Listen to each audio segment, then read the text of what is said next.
to book club. I'm very excited. I'm excited every time, but I'm especially excited about this month because we're doing a book that means very much to me.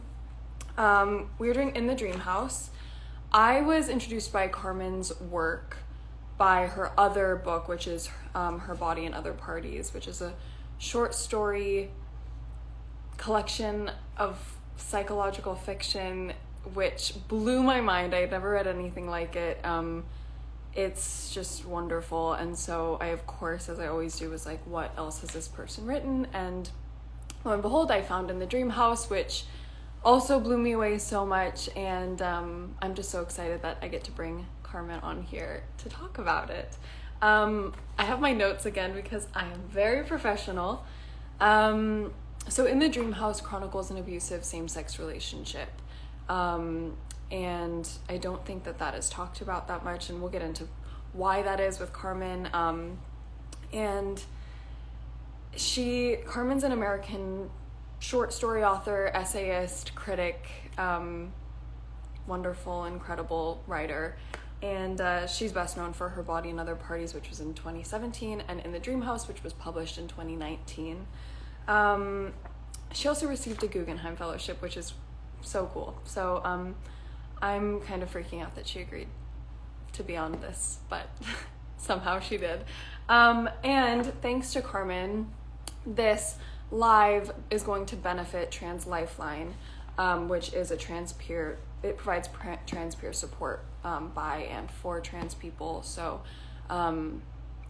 unfortunately, our society hasn't made trans people feel very safe, especially as of late. And so I feel very honored that Carmen asked to support Trans Lifeline on this live. And you can donate while you watch.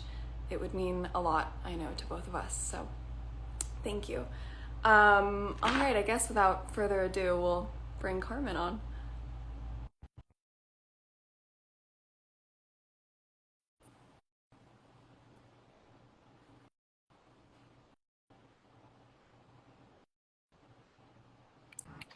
Hi. Hello, hi, how are you? I'm good, how are you? I'm great. I'm just realizing you can see my little ring light in my glasses, which is just... I have a ring light too. There's no shame in it. I like denied getting one for so long, and then here we are. I know. Thank you so much for doing this, seriously. Of course, my pleasure. I always like to give the intro before people come on because I know it's awkward when someone's like praising you when you're just sitting there. So I got that out of the way. But I have a quote from you that I wanted to read, and then it's going to lead into a question if that's okay. So you were quoted saying, part of the experience of writing this book was coming face to face with that young version of myself and having to talk to her in this way and try to understand where it all went wrong. How and why did you get started writing, and what led you to write this book in particular? Yeah, so, I wrote my first book, which you mentioned, Her Body and Other Parties, and it was my debut, and it was very exciting. And then, I was beginning to think about what I wanted to do next, like what I wanted my follow-up book to be. And I had this kind of weird experience where I did all of these ideas and these thoughts, but this experience that I wrote about in the memoir, which I do write about in fictional form, like there's a story in the collection that's about it, and then also I had written another story that'll be my next book, but I had not written any real nonfiction about it. And so I always describe it to people, it's like I had to pass a kidney stone. It's like I had to get it out of my body. Like I was just like, I must like get this thing out. And so I decided that this book, I decided to at least try. And it was kind of a weird process because I'm like, sort of by training a fiction writer, like that's the thing that I sort of knew how to do. And so trying to go about writing a memoir using the skills and the abilities that I already had as a fiction writer was like kind of a weird sort of task. And then there was this added sort of pressure where even, going and looking for like historical stuff that I could write about, I was just not finding a lot of material that wrote about domestic violence from like a gay or queer lesbian perspective specifically. And so it became this thing of me being like, oh, this book does not exist and I need to like make it exist, which was like terrifying. Terrifying. Really scary. Terrifying. But yeah. you talk about how you were kind of trained in fiction, and how did imagination play a part in the healing process and in writing this book?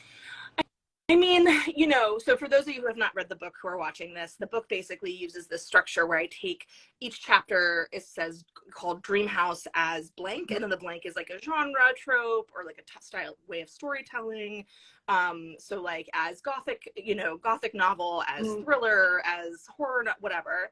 And so for me, I think it was interesting because it gave me this space to play in a way that I'm used to playing in my fiction, because I write a lot of sort of genre bendy stuff, and so that was already a thing I knew how to do. So like, you know, writing the book, I would definitely not describe it as fun in any regards. It was actually pretty awful to write. It was very difficult, but there was this space that I was allowed to have, which was like, okay, like how do I, like I have a chapter that's a choose your own adventure, and I was like, okay, I've got to like literally like lay out, I've got to like, you know, on a notepad I have to like write out the path of the choose your own adventure. Or you know, I have a chapter in there where I had basically been told by my editor that I wasn't allowed to publish any emails that I had received from this person, which is just like illegal, because like basically emails are copyrighted by the person who wrote them, like just automatically.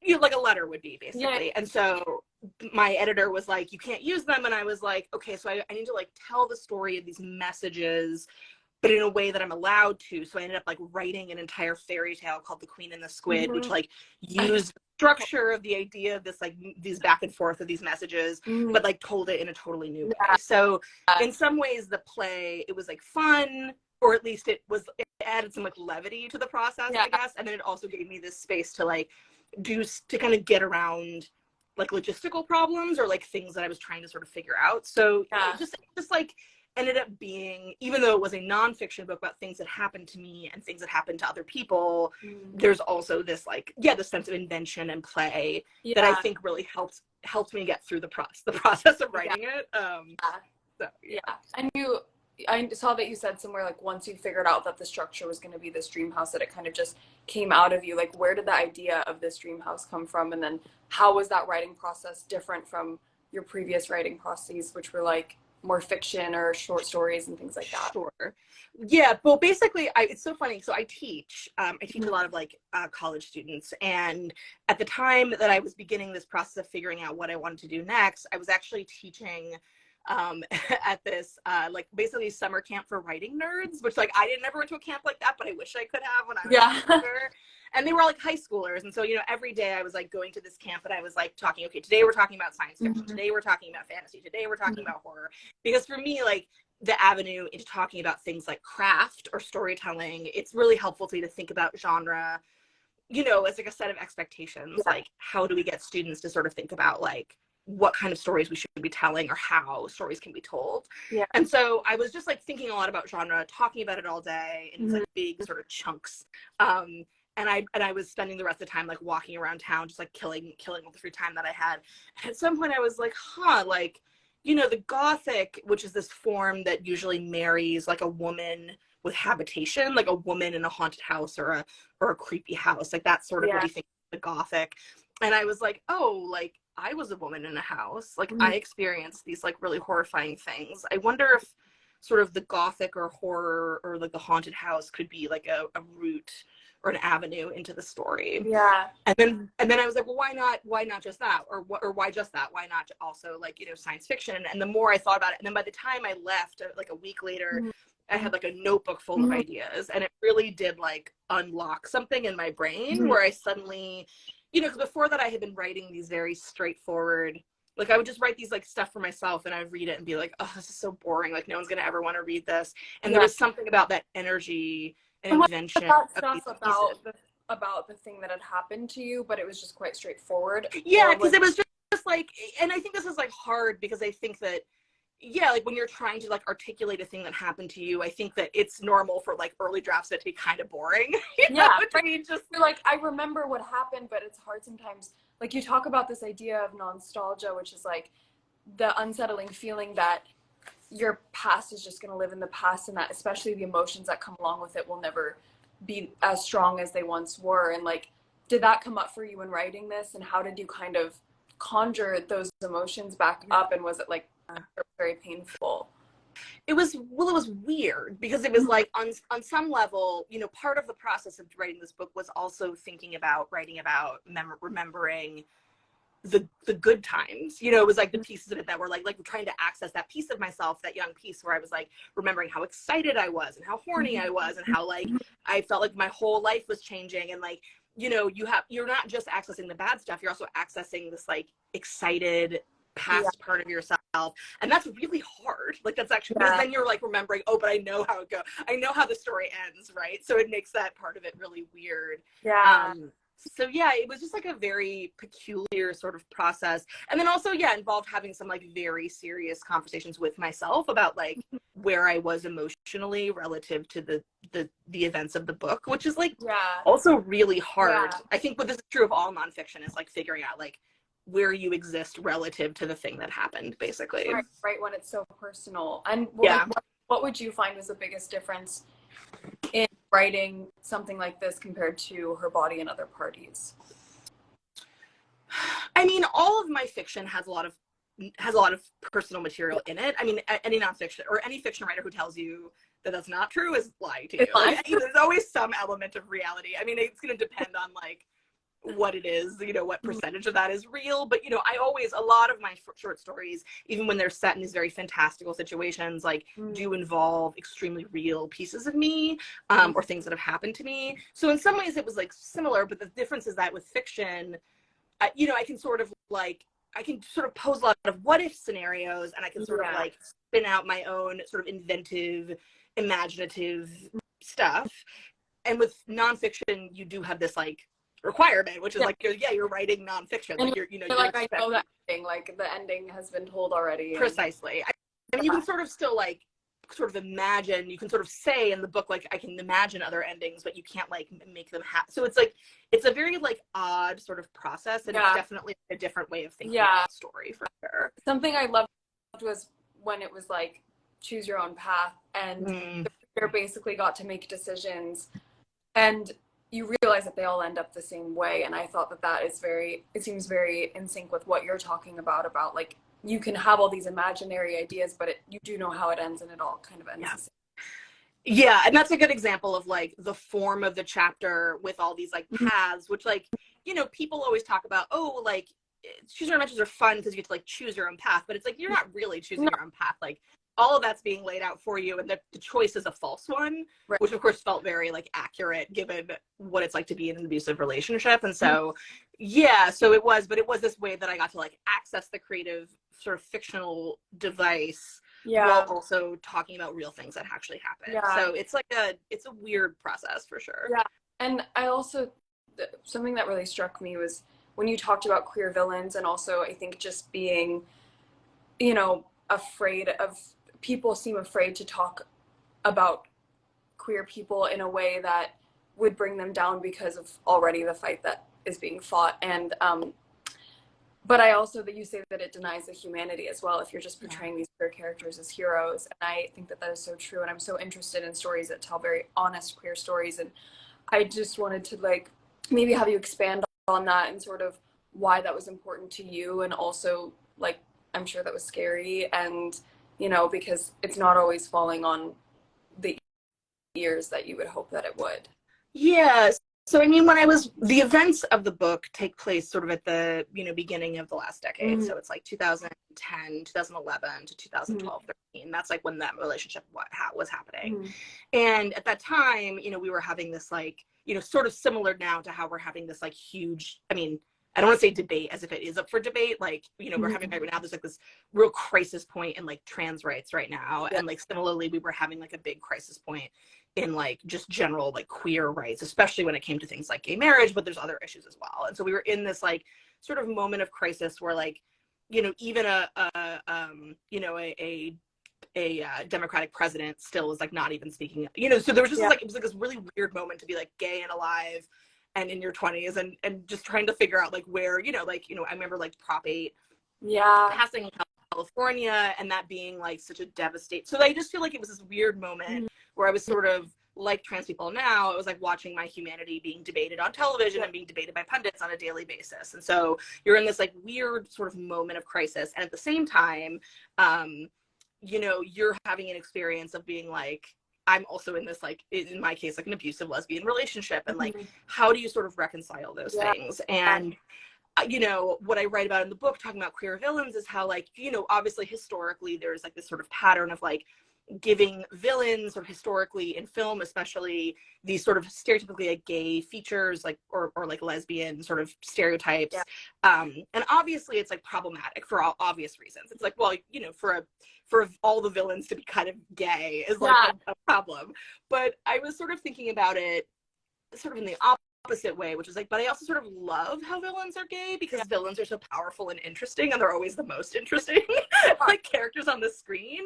And I think that when you say like we shouldn't, because I think people went the opposite way, where they were like, oh, like we shouldn't have gay villains, but I'm like, but actually I think we can, because like talking honestly about people's humanity, and like recognizing that like just because you're gay or trans or queer or whatever doesn't make you a good person inherently. It's just like a state of being. It's like you are this.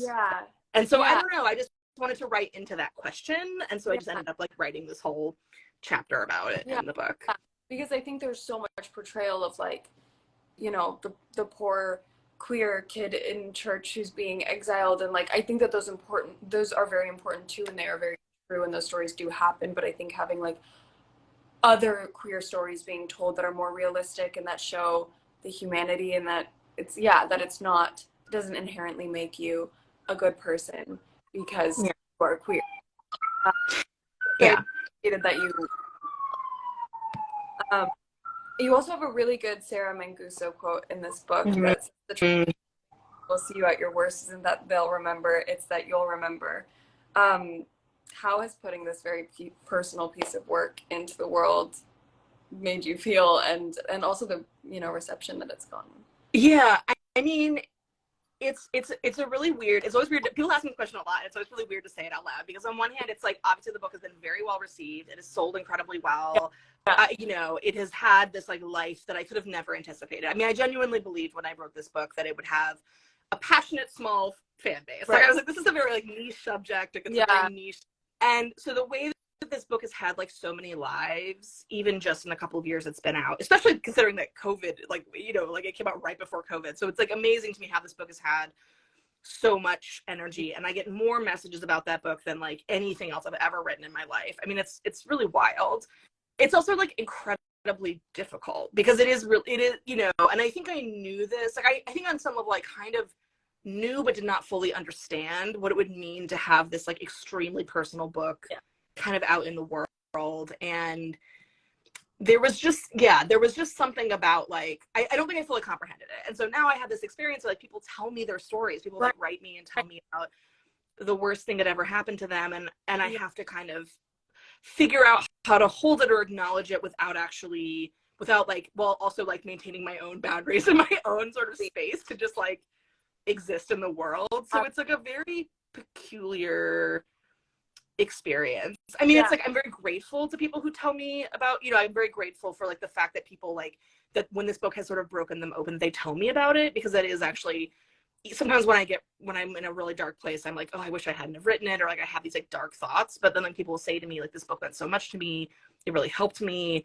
and then I remember that that's true, and that's really just, I don't know, it's like really helpful. So I just think it's, I mean, it's heavy, it's a lot, and I think it's also an invitation for other people to share their stories, which would be a lot to take on. But I think like something that I really got out of it is it felt like, and you correct me if I'm wrong, but this was something that you sort of came to terms to after the fact, like of what, like it came into kind of clarity after the fact of what had gone on in that relationship. And I feel like that has happened to me. And was it like all of a sudden you looked back and you realized sort of what had happened, or were you aware of what was going on when you were in the relationship? I mean, I think in the relationship it was way more amorphous, both because I was in it, and when you're in it, sometimes it's like very hard to understand what you're looking at. Like in another essay that I wrote about this event, I talk about how it's like if you're in a city that you don't know, you're just kind of like looking at buildings, but if you were to like rise up through into the sky and like look down, you would like suddenly understand what you're standing. And I think that that's in some ways that's how relationships are. It's like sometimes when you're in them, it's like, or even just circumstances, it's like hard to fully see around you, and it takes like time, and also just like getting older. And I always feel like weird saying that, because I'm like, you know, my 20-something-year-old self would be like super mad at me for saying that, but I'm like, yeah, like when I was in my 20s, yeah, of course, there was shit I did not understand, and now I'm in my mid-30s and I'm like, oh wait, that actually like is much clearer to me now. You know? Yeah. And that's just like being alive, that's just like existing in the world. And so I think like, you know, when it was happening, I knew that I was unhappy, I knew that something was not right, but it was very amorphous, like it was very unclear. And then I think as I got, you know, I got out of it, I had some clarity, I had some time, I talked to people, I read things, like eventually I began to like more clearly understand like what had happened. Yeah. And so it just took time, which is like normal. I think that's just like the norm, that's just normal, you know? Yeah, absolutely. And how have you been able to maintain a healthy distance from sort of the emotions that come along with this, and also everything that's come along with it after?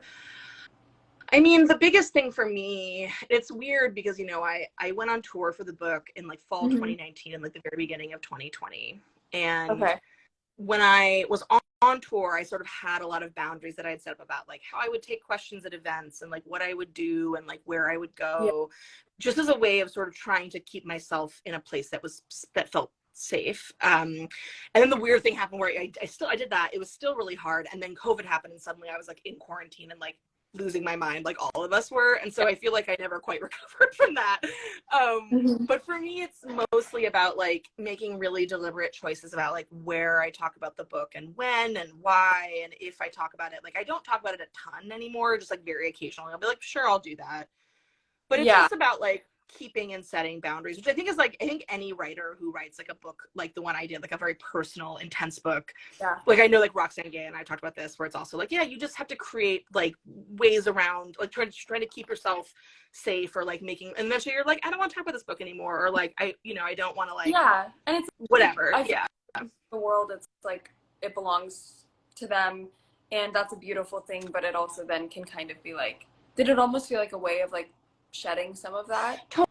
Totally. I mean, I'm not a parent, but like I think that the way it feels the closest metaphor to me, it is kind of like having a child, where it's like, you know, for a while it's like it's in you and you're making it yourself, and then it's sort of separate from you, but it still needs you a little bit, and then at some point it's off and doing its own thing, and you're like, that doesn't do with me anymore. And then like I am, and I really feel like that is what it is, you know? Yeah. Like people start having their own relationships with it and their own ideas of who it is that might be totally separate from your intentions. And like that's kind of the incredible and very strange part, I think, about what you do, especially with writing something that's so deeply personal to you. Yeah, I mean, you also like, I think it is really healthy. I think some writers get very fixated on like what people are saying about their book, and at some point I'm just like, I literally cannot engage with like how people feel about it, because at this point it has nothing to do with me. Like, exactly. I had my half of the conversation. I put it in book form. Exactly. I gotta go live my life, and like people can do whatever they want. And it's kind of amazing because you're like, now all of these people are like crying and coming to terms with things that have happened to them, and you're kind of like, you just sort of drop the bomb, and then just like, because like you do, but like it's hard, because then it's like yeah, people are gonna have their own relationship with it, but it's like then they have to kind of like, that's their own journey that they have to go on, and like by definition I cannot help you with that journey. Like I'm just like I'm just like a totally different person. So open the door to I also wanted to end by asking you a question that you ask yourself in the book, which is, if one day a milky portal had opened up in your bedroom and an older version of yourself had stepped out and told you what you know now, would you have listened?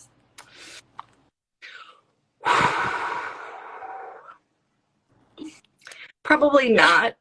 Which I think is also like, at first I would have been like, what's happening? Why is there a portal in my room? But I think the question is so interesting, because I think it, I talk in the book about time travel and how there's this sort of theory of time travel.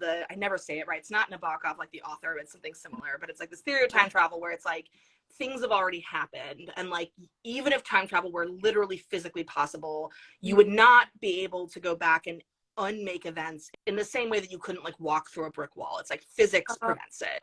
And so I think that like, for me, there actually is no way to like, it's like that, because that's what means to be alive, is like you're making choices in real time. And like, even if someone, because, you know, there's also versions of this that happen where it's like someone older or wiser, like, gives you some advice that you don't follow, which has happened to me a million times in my life. I think it happens to a lot of people, but you're just like, sometimes you just have to make the mistake and you have to just like do the thing, which is awful. Like, I wish it wasn't that way, but it's just how it is. And so yeah, it's kind of a weird just reality of life, which is like, sometimes you gotta fuck up, and even if you were to literally see a future version of yourself, you would be like, but I'll make a different choice, don't worry about it, it'll be fine. Like, I'll be fine. You know? Well, I think, I mean, if it gave us this book, then at least there's something beautiful that came out of that experience. Thank you so much for doing this, and I'm sure that this is not an easy thing to talk about, but I appreciate your writing so much, and I know that there are so many people who do, so thank you so much. Of course, no, I really thank you for having me, and everyone, thank you so much for donating to Trans Lifeline. It really means a lot. Yeah. Wow, we've raised money. Yeah. Thank you, guys. $323. It's amazing. I'm so happy. Thank you. Thank you for connecting that, because it's just devastating what's happening, and like any way that we can do anything. Yeah. Great. Well, thank you so much. Thank you. Bye. All right. Bye.